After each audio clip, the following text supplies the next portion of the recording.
Kontroversi rancangan undang-undang kesehatan saat ini membuka banyak persoalan yang selama ini terpendam dalam dunia kedokteran.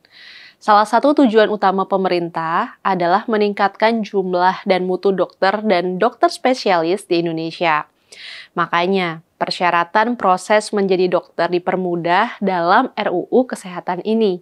Salah satunya dengan menghapus peran Ikatan Dokter Indonesia atau IDI sebagai organisasi profesi tunggal yang menentukan karir seorang dokter. Tapi ini justru yang menjadi salah satu alasan penolakan terus-menerus terhadap RUU Kesehatan. IDI bahkan mengancam kalau para dokter se-Indonesia akan mogok kerja kalau RUU ini terus dibahas. Pertanyaannya, seberapa sulit sih sebenarnya aturan yang ada saat ini?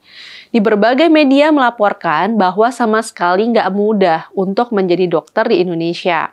Sekedar pinter, memiliki keahlian, dan bersedia mengabdi saja itu belum cukup. Ada banyak aturan ini itu yang harus dihadapi yang membuat dokter patah di tengah jalan. Nah, salah satu yang menjadi faktor penghambat adalah persyaratan untuk memperoleh surat izin praktek. Untuk memperoleh SIP dari Dinas Kesehatan ini harus ada rekomendasi dari IDI. Masalahnya, IDI memberikan persyaratan macam-macam sebelum bersedia memberikan rekomendasi. Di media online berita1.com menurunkan rangkaian laporan tentang kesulitan para dokter untuk memperoleh surat izin praktek. Dalam laporan itu digambarkan akibat sulitnya memperoleh rekomendasi IDI, banyak dokter yang mengambil jalan pintas dengan menggunakan jasa calo. Ini kan bikin kita miris ya.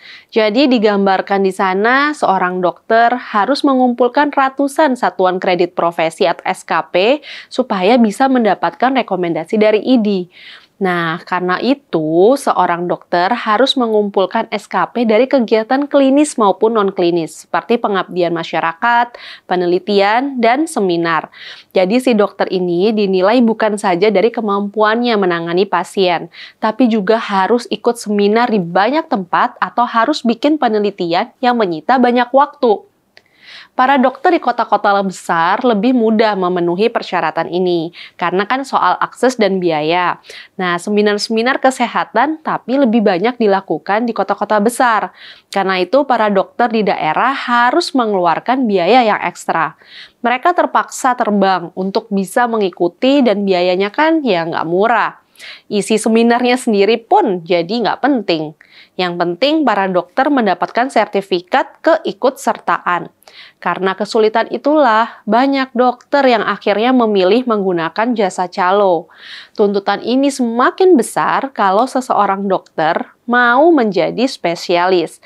Ini menjadi persoalan serius. Karena di Indonesia masih kekurangan 30.000 dokter spesialis. Seorang dokter spesialis harus memiliki surat yang namanya surat tanda registrasi. Masalahnya, STR ini harus diperbarui setiap 5 tahun sekali. Pengurusan STR rumit karena persyaratannya sungguh banyak.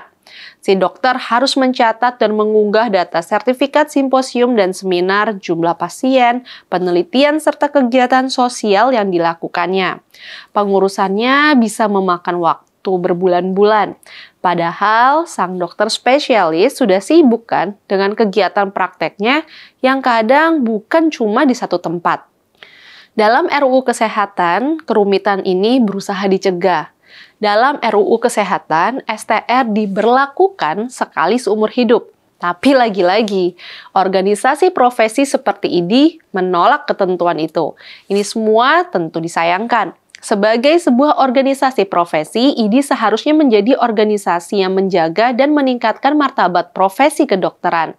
Menjalankan profesi dokter memang nggak bisa asal-asalan. Kalau tidak diawasi secara baik, dokter yang tidak cakap bisa mengambil korban nyawa pasien.